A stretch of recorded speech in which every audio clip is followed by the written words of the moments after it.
The following program is sponsored by Friends of Life Outreach International. Widespread divorce rates, the erosion of traditional marriage, and the popular rise of radical ideologies are resulting in a breakdown of the family. Coming up, Ben Carson challenges you to the perilous fight. Two things you don't talk about: religion and politics. Those are the exact things we need to be talking about, because darkness is the cover for evil.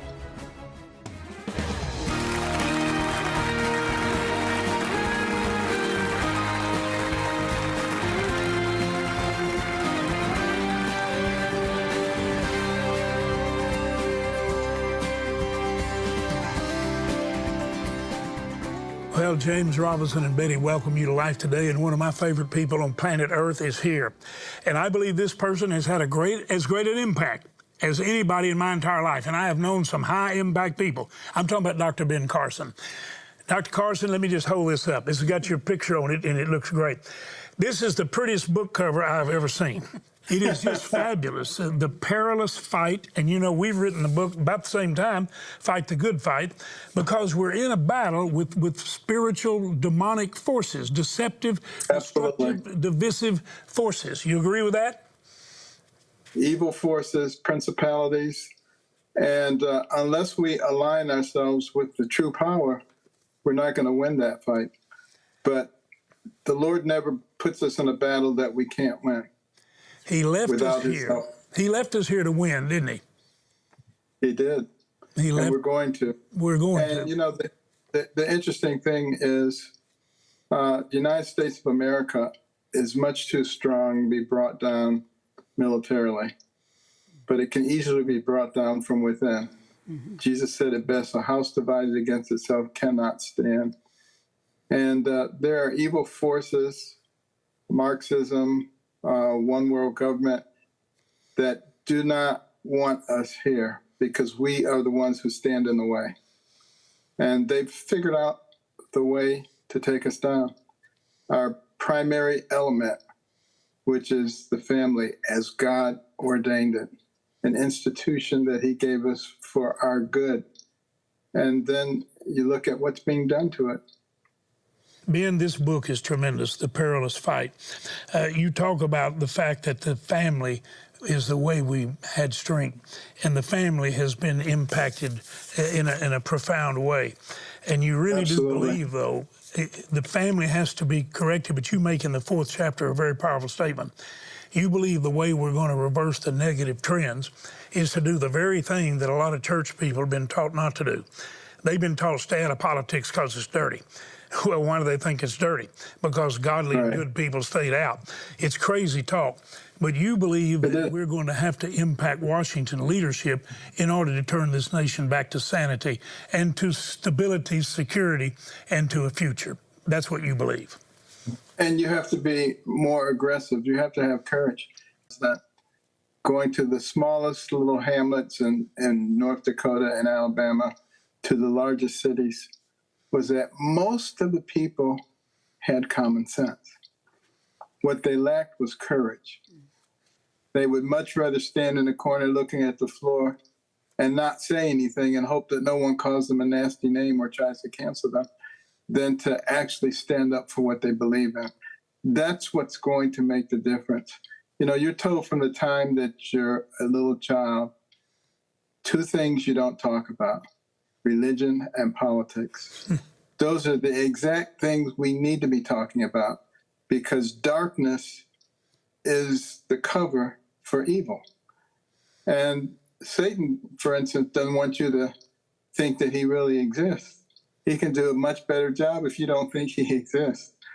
And by the same token, the things that are being done to our political system and to our system of beliefs are horrendous, but they don't want you talking about those whatsoever.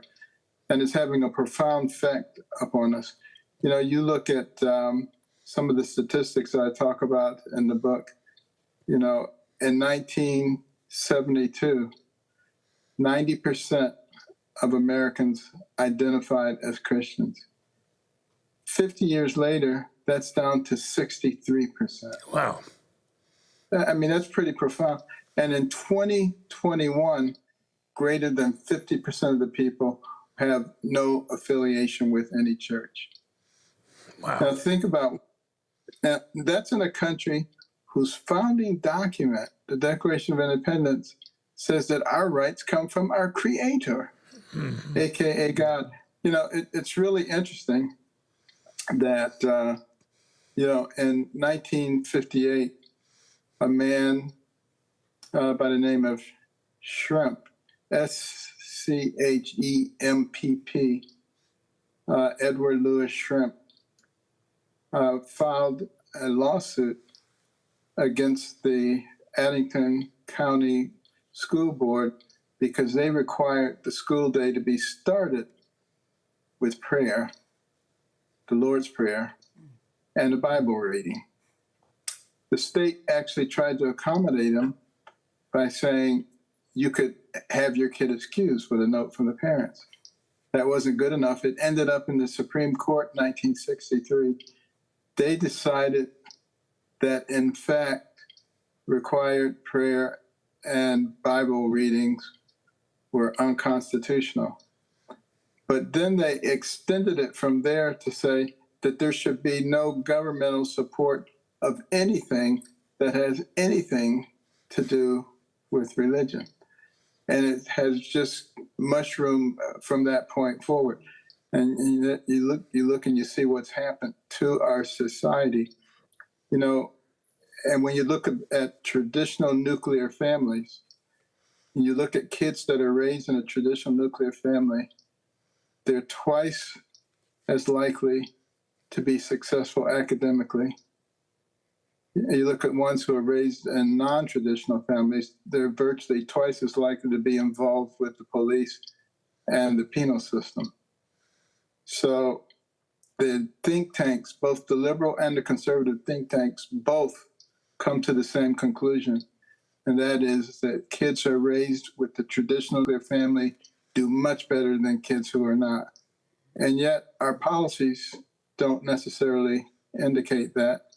When you look at Hollywood and television, they always hold up the alternative to the traditional nuclear family, not only as acceptable, but maybe as preferable these days.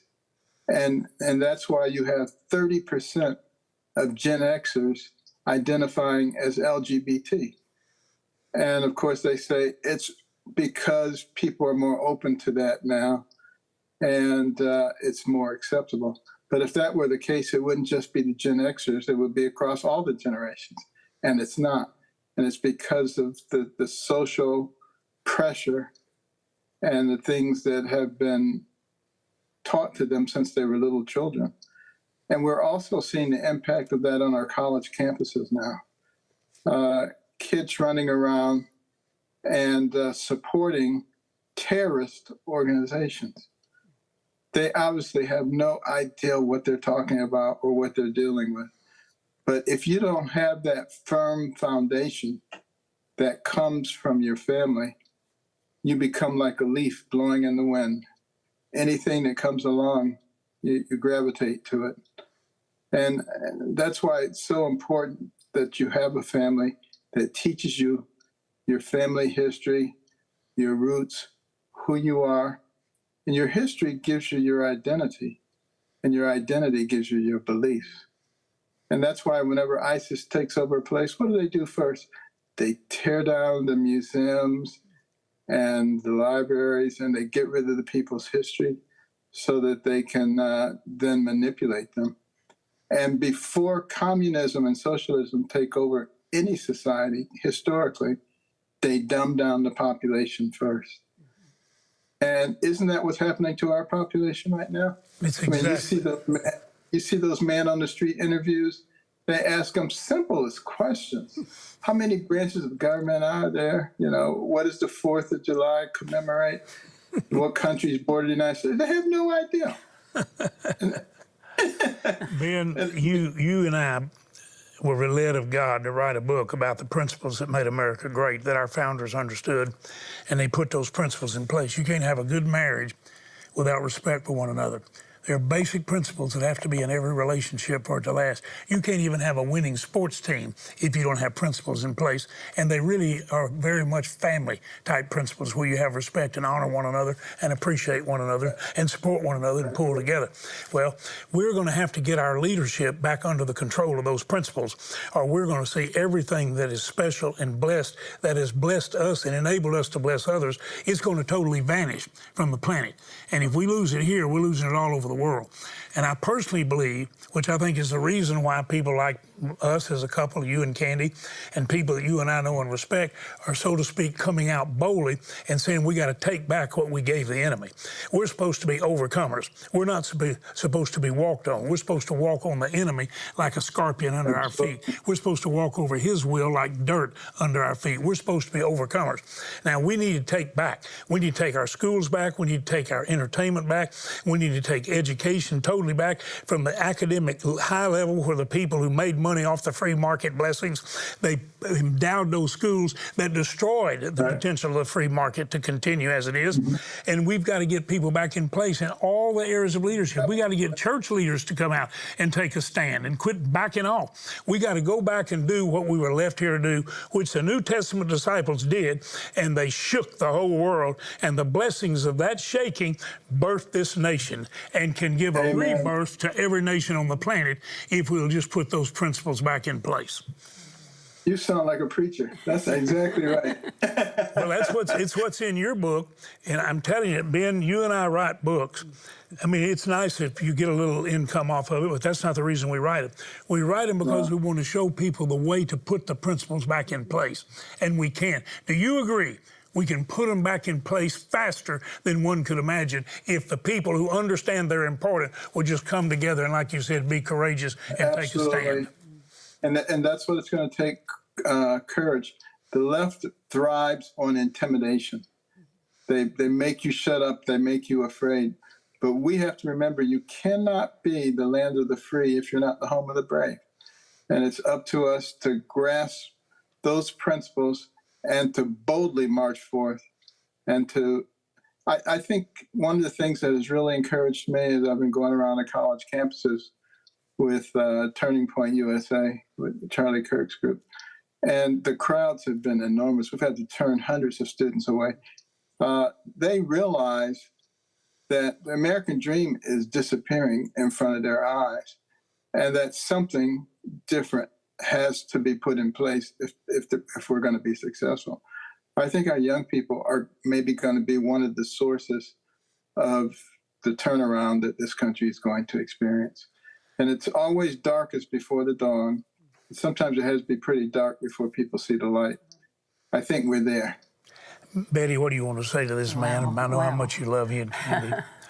I do. Thank you, Dr. Carson, for what you just shared. You just put it all right there in front of us, that we need to go back to God's principles, God's foundations. And as Christians, we are not nullified for being involved in what we care about, and that's our country.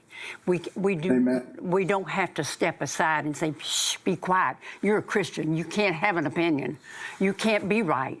But we know we are, because we stand on those principles that God has put within us because of his son, Jesus Christ, who gave his life for us. And we need to be bold enough, just like you said, to be out there and to stand and be in battle, for the Lord is our truth and he is our strength. Amen. You know, Ben, we're going to offer your book today on our television program to everybody. We're drilling water wells right now for children that have never had clean water, where families are dying. And most of the children that die of these waterborne illnesses are under 5 years of age. But we've been able to give a whole village water that lasts for a lifetime. But everybody that helps us just give a cup of water, just help with drilling those water wells, we're going to send them your book. Why don't you encourage your pastor to encourage every member of the church to get it? I can promise you the truth that's shared here is transforming truth. First of all, it'll transform you and inspire you and give you courage because of the power of the truth that's in the book. So please get it, get others to get it. But Ben, I want you to watch this with us because you have actually inspired us in so many areas of our outreaches. And I know how much you and Candy love what God's called us to do because it works, because love never fails. So let's look in on this, and I just want you to know we love you with all our heart. We're 100% behind you, and I hope everybody will support everything God calls you to do. Let's go right now, and I want you to watch with us a very powerful story with a mother talking about what contaminated water did to her family. So I'm here in Liberia. We're here speaking to these families about the loss that they are suffering because of the lack of clean drinking water. Many families have suffered from cholera and other waterborne illnesses. And I'm in the home of a young woman named Blessing today. Blessing's here with her brand new baby. So, Blessing, I know that you lost a child. Tell me your baby's name that you lost. Maurice. Maurice. And do you know why he died? De yoa ya kue pompe ya kadu yoa yi ekpoada yi pu yi be ya mwe zendo yi akolo da ka zendo ya ke epe ya zendo ya ke zendo pe ba ke ka. Now that you have this new baby Cyrus, how do you give him water? What are you doing now?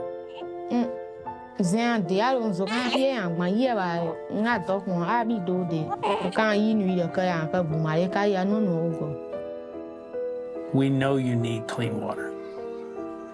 But if you could talk to my friends back home, what would you say to them to help prevent Cyrus's ever having to drink that dirty water again?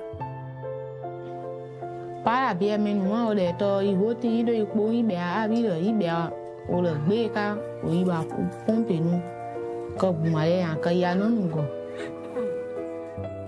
Can we please make her generation the last generation that ever has to suffer from the lack of clean water?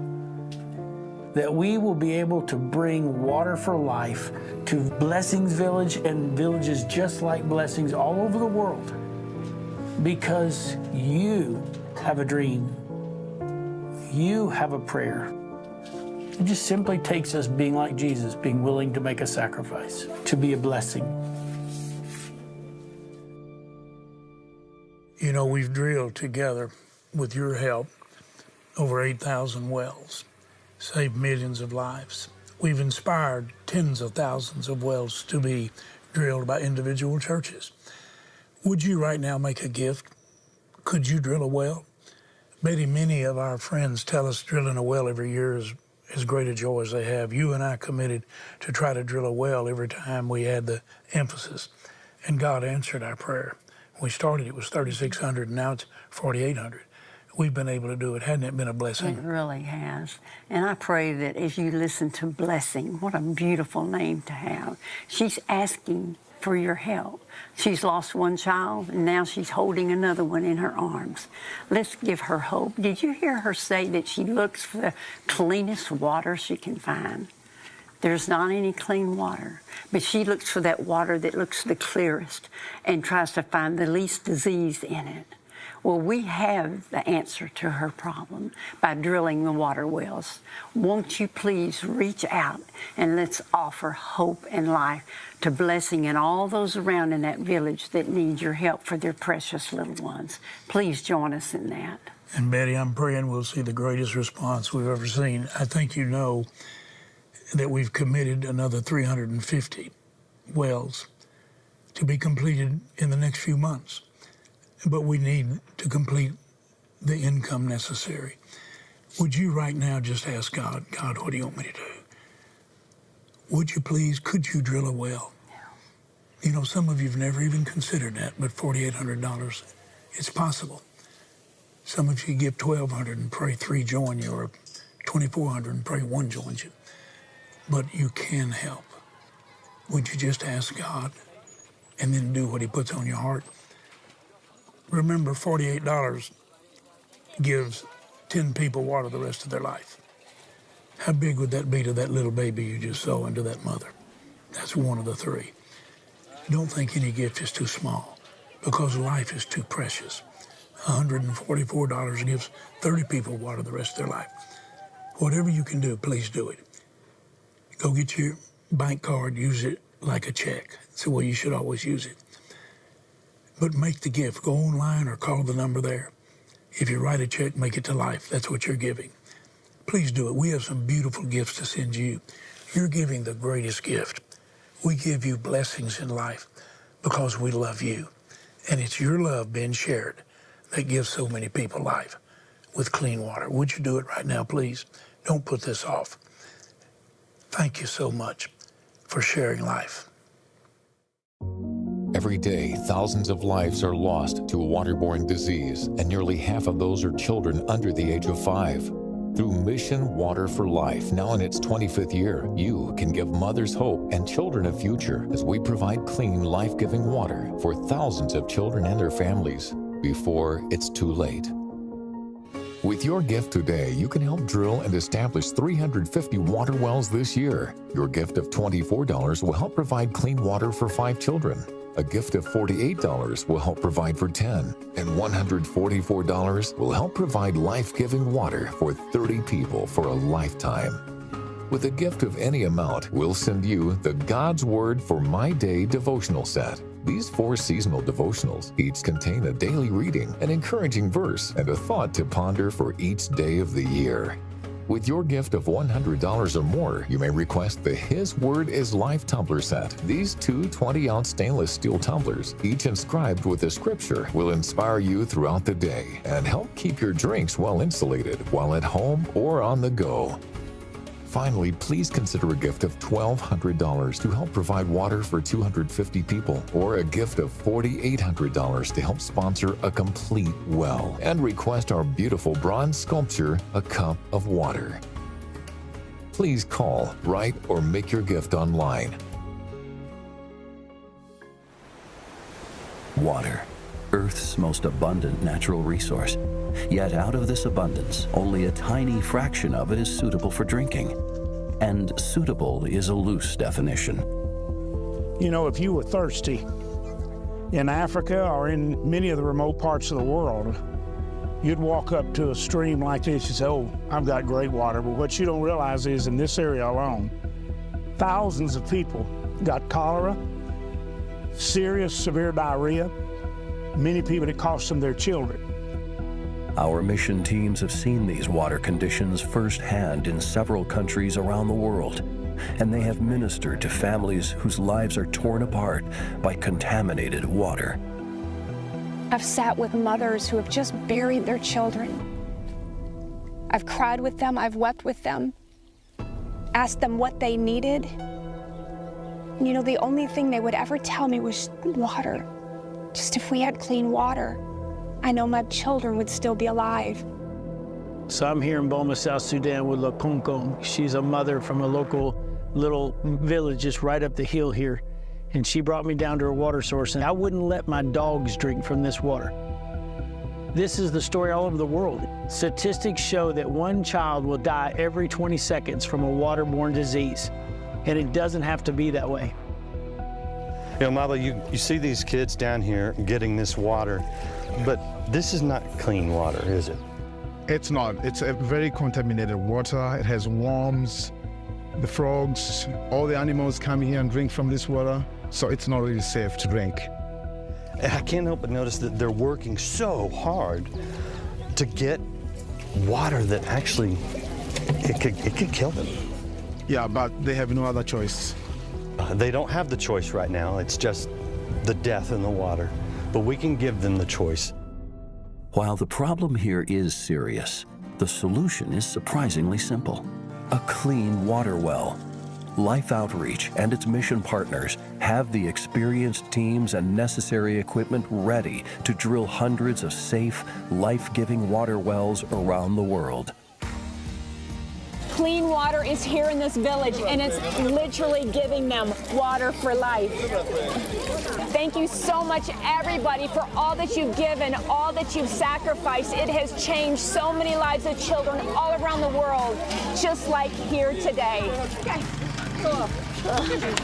Woo!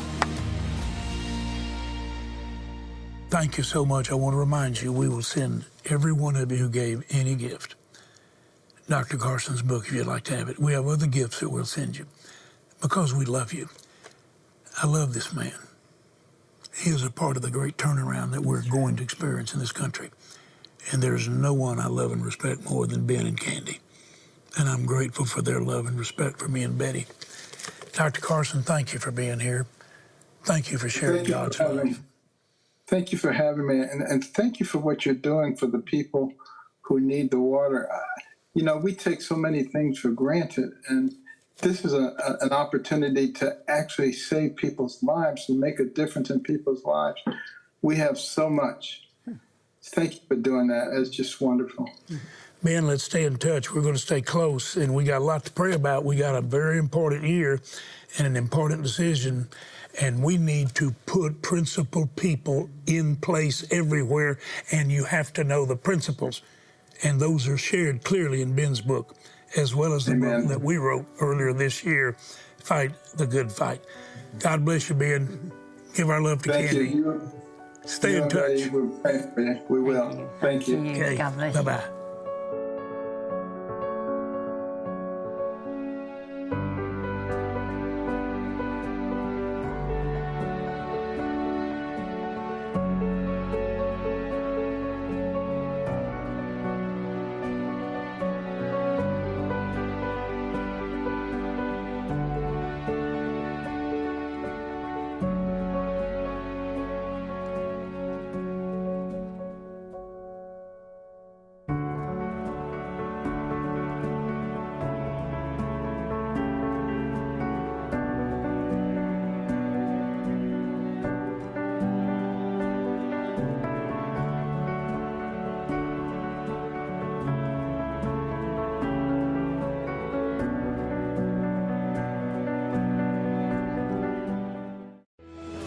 For over 60 years, Life Outreach International has shared the transforming truth of God's love in both word and deed. We are forever grateful to everyone who has joined us in our mission of providing water to the thirsty, food to the hungry, shelter to the orphan, and meeting the various needs of those who are struggling.